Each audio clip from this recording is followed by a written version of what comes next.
హైదరాబాద్లో ఒక అపార్ట్మెంట్ బిల్డింగ్లో రిపీటెడ్ లీకేజ్ ఇష్యూస్ వస్తున్నాయని రెసిడెంట్స్ సియోన్ టీమ్ని కాంటాక్ట్ చేశారు. సైట్కి వెళ్లి చూస్తే ఒక చోట సీలింగ్ డ్యామేజ్, ఇంకో చోట పెయింట్ పీలింగ్, బాల్కనీస్ దగ్గర సీపేజ్ కనిపించింది. కొన్ని చోట్ల కాంక్రీట్ కూడా బ్రేక్ అవడం స్టార్ట్ అయింది.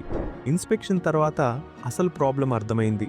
టెర్రస్ డ్యామేజ్ అయింది, టైల్ జాయింట్స్ ఓపెన్ అయ్యాయి, నానీ ట్రాప్స్ దగ్గర లీకేజ్ ఉంది, పైప్స్ కూడా కరోషన్ అయ్యాయి. ఇయర్స్గా వాటర్ స్లోగా స్ట్రక్చర్లోకి ఎంటర్ అవుతూ వచ్చింది. అందుకే ప్రీవియస్ రిపేర్స్ ఎక్కువ కాలం హోల్డ్ అవ్వలేదు. సియోన్ టీమ్ కంప్లీట్ బిల్డింగ్ని ఇన్స్పెక్ట్ చేసి వాటర్ ఎక్కడి నుంచి ఎంటర్ అవుతుందో ట్రేస్ చేసింది.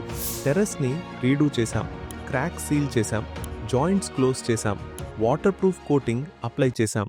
ఇప్పుడు లీకేజ్ కంట్రోల్లో ఉంది. ఇలాంటి ఇష్యూస్లో టెంపరరీ ఫిక్సెస్ కాదు, రైట్ ఇన్స్పెక్షన్, రైట్ ఎగ్జిక్యూషన్ ముఖ్యం. మీ బిల్డింగ్లో కూడా ఇలాంటి సైన్స్ ఉంటే సియోన్కి కాల్ చేయండి.